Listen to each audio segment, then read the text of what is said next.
he said. It won't take long. So I shrugged and I followed along.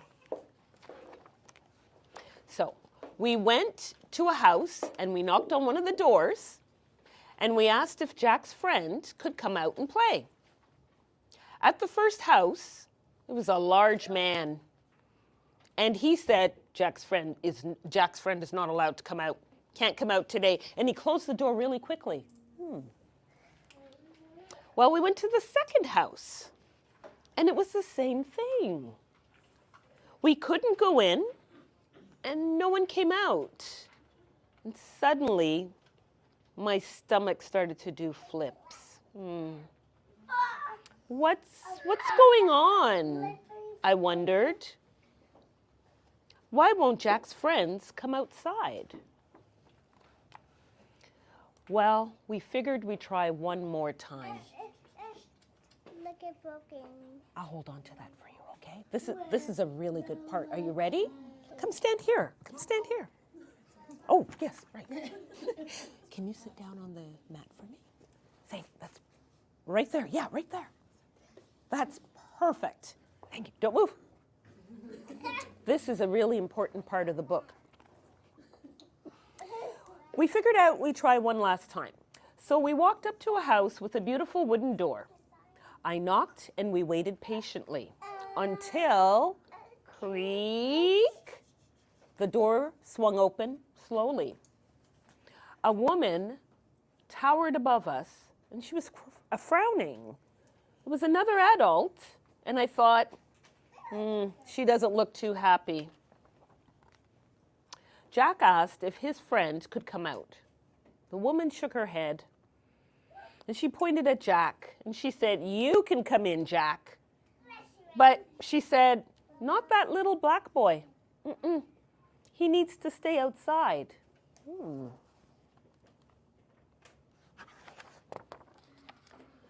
Well, I felt the air leave my body as Jack walked inside to show off the fish that we had caught together. "I'll be right back," he promised. And the door shut tight right behind Jack. And then I heard the lock click, click, click really loud on the door. So I turned and I left my share of the fish baking in the sinking sun. I couldn't stop thinking about the slam of the door and the click of the lock. I had already walked through lots of doors, and the glass double doors at my school, and the bright blue one at my old house, and the impossibly heavy one at my grandparents' place. I didn't understand. Why had the door slammed shut at the sight of me? Well, when I walked into the house, I sat down on the floor, and my grandpa sat beside me, and he said, "What's wrong?" And I told him about the whole story that I experienced, and he shook his head and he said, "You know, I wish this still didn't happen, especially not to you, Ty." And Ty said, "But why did it happen? How can she hate me when she doesn't even know me?" Grandpa sighed and he said, "You know, I wish I knew. But in life," he said, "there are many doors, but some people don't want to see us walk through some of them. It can be for any reason. Maybe it's the way you're dressed, or maybe the twists or the curls of your hair, your glorious hair, or even the beautiful mahogany of your skin. It won't make sense. You might feel angry, you might feel sad, but that's okay.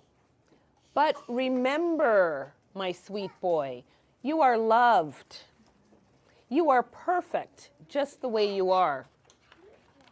Another person's hate doesn't change that you'll find a door that's right for you. And when you do, be sure to leave it open for the next kid struggling to get in." I kept on catching fish that summer, and Grandpa taught me how to clean them and how to fry them up as well. I was still a bit sad about the woman and the slamming of her door in my face, and I miss playing with Jack. Jack did come by once, and he wanted to see if I wanted to go out and catch night crawlers together. But I told him no. I didn't hate Jack. No, I didn't hate him, but it was hard to stay friends after what had happened. Grandpa told me not to give up on Jack.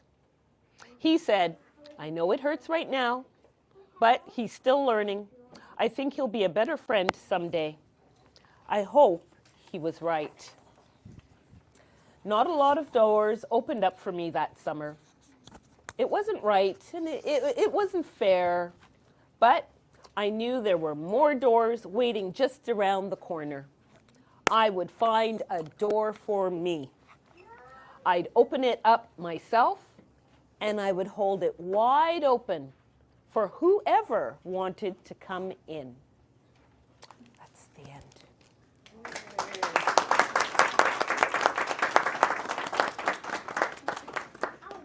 Okay.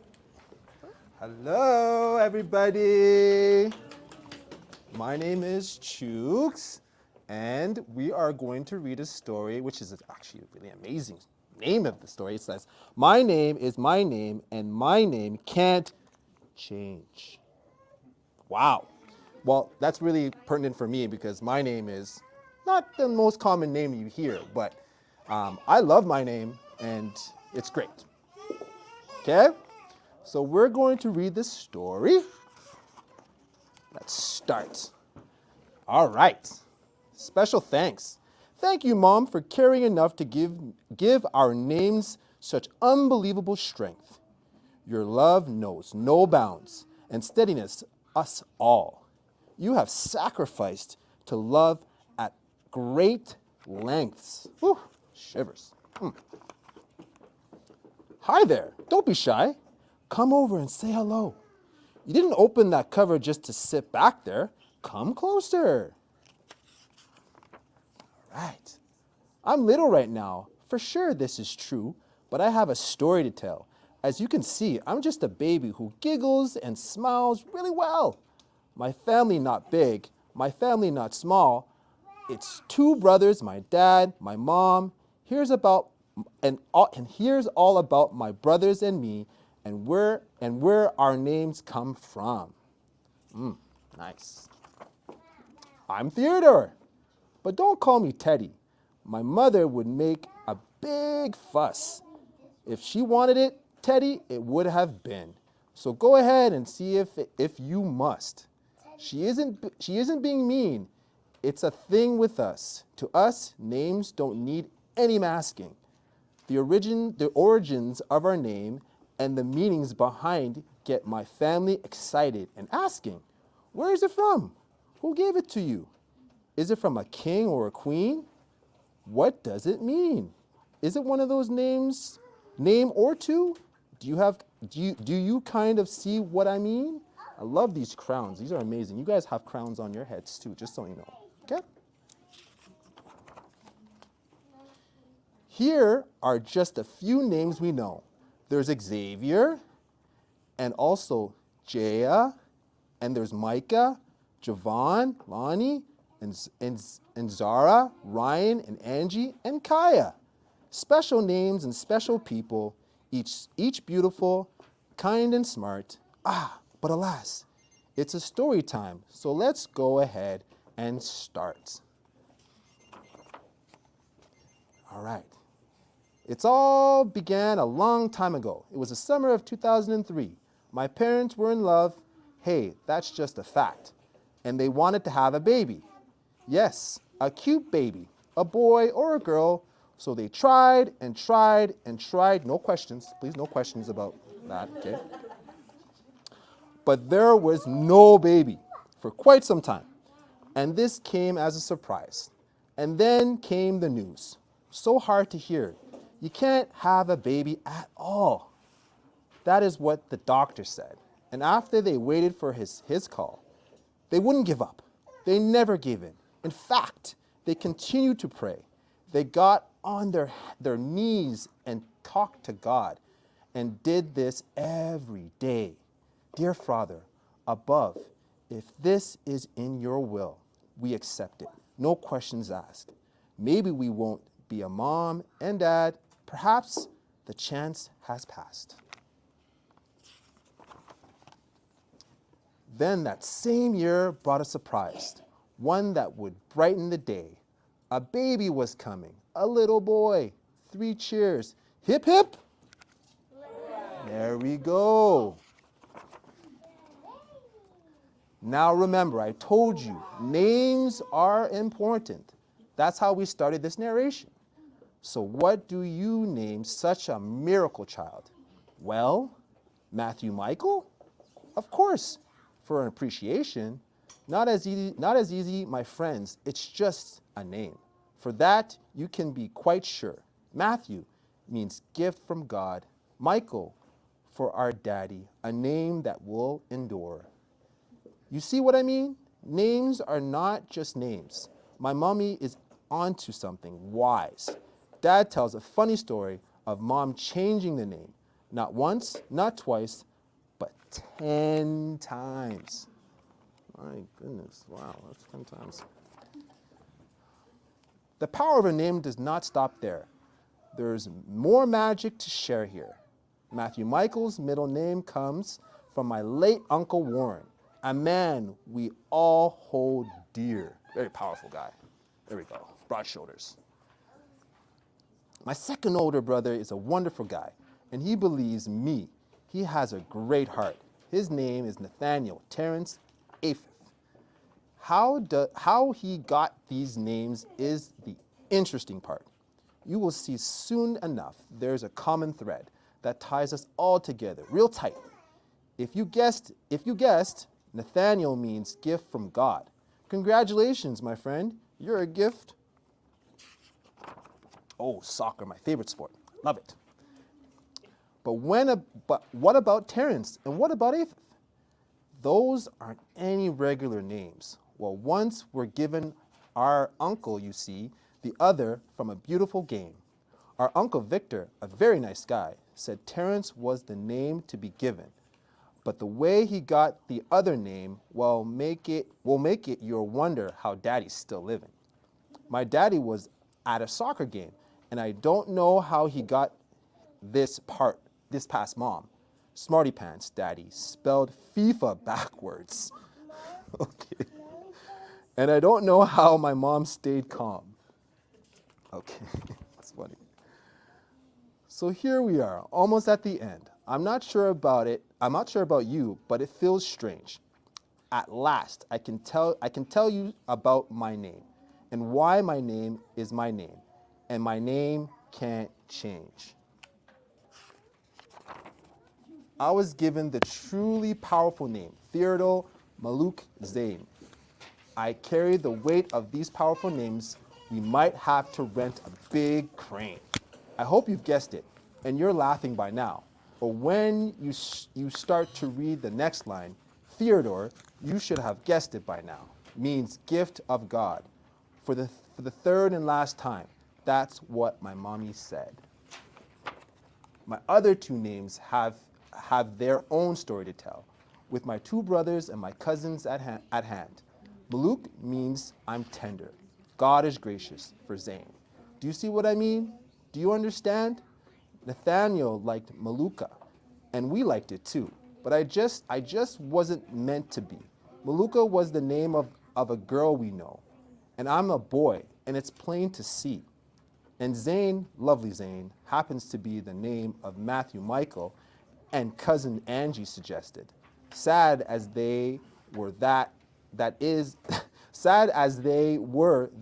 is not my first name, and the order they never contested. So that's the end of the tale, and I hope you enjoyed it and learned a thing or two about names. Names are powerful things that should be cherished, and their pronunciation the same. A name says a lot about who you are, though the meanings come with different measures. So take the time to learn and say it right. That way you won't ruffle any feathers. My mommy taught me and reminded us to be proud of our full names, to never settle for anything less. We 3 sons say, we love you. and will always remember you. And Dad are the best. The end. That's a nice story. That's a nice story. All right. Thank You're you. welcome. Oh, the name of Michael, I forgot the name of the author. That's true. You can say the name of the author. Go ahead. Michael Acivro. Come on over. Okay. Sorry, the name of the author is Michael Acivro. Amazing story. Thank you, Michael. Michael's otherwise known as Mikey Wisdom. For some of the parents that may not know, you know him by Mikey Wisdom, you don't know his actual name. So I am thinking, children, that I would like you really to be paying attention to the stories.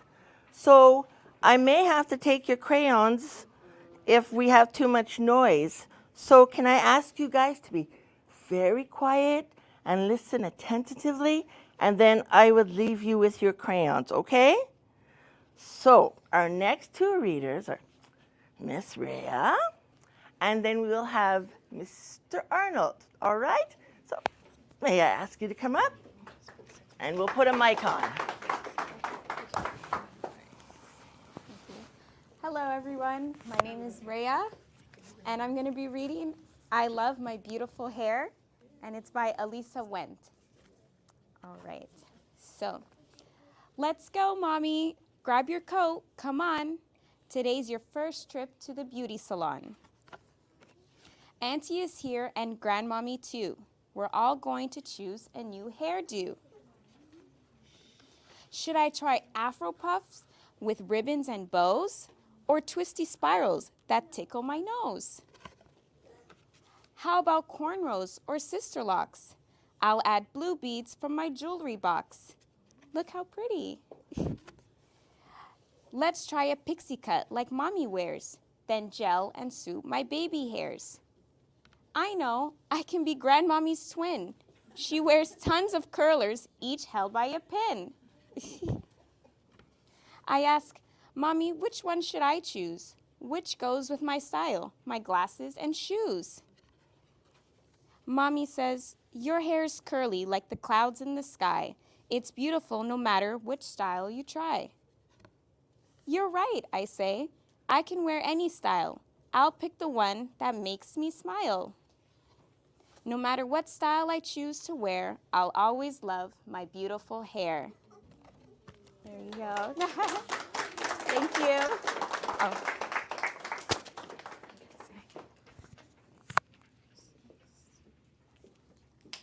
Here he comes. Which style should I wear?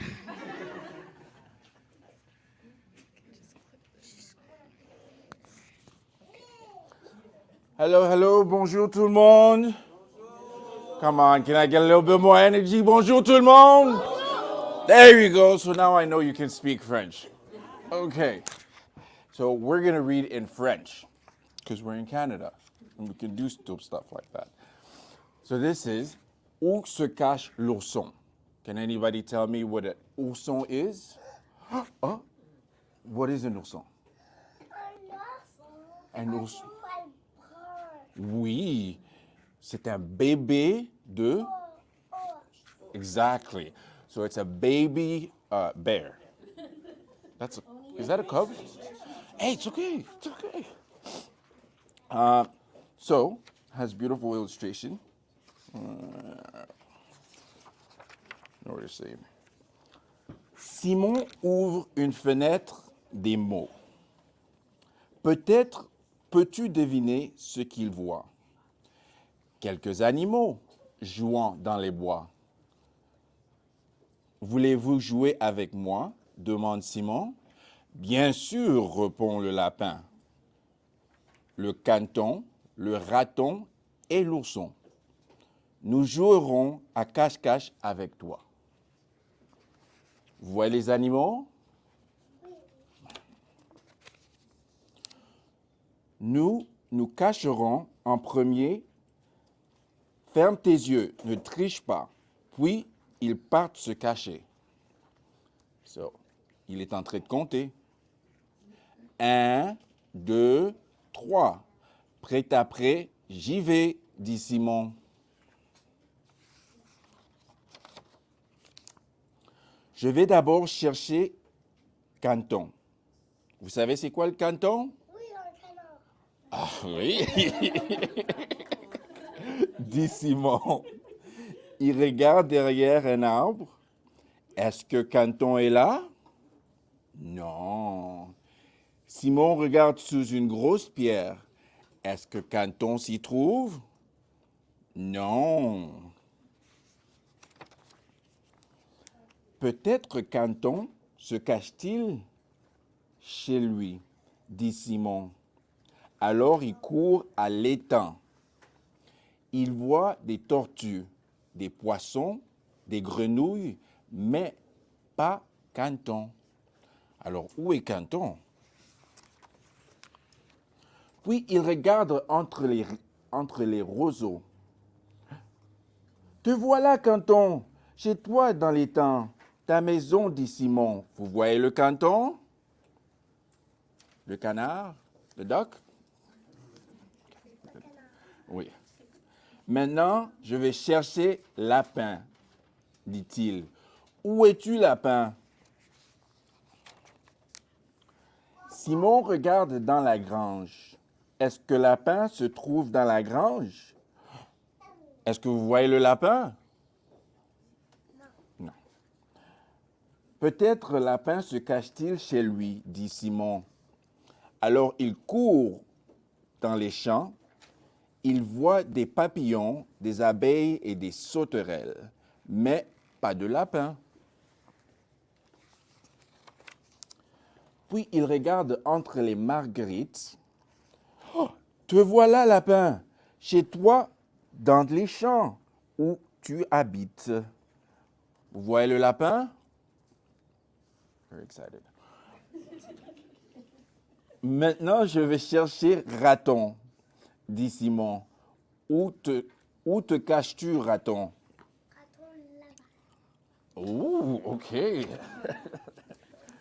Simon regarde dans une grotte. Est-ce que Raton y est-il? Peut-être Raton se cache-t-il chez lui, dit Simon.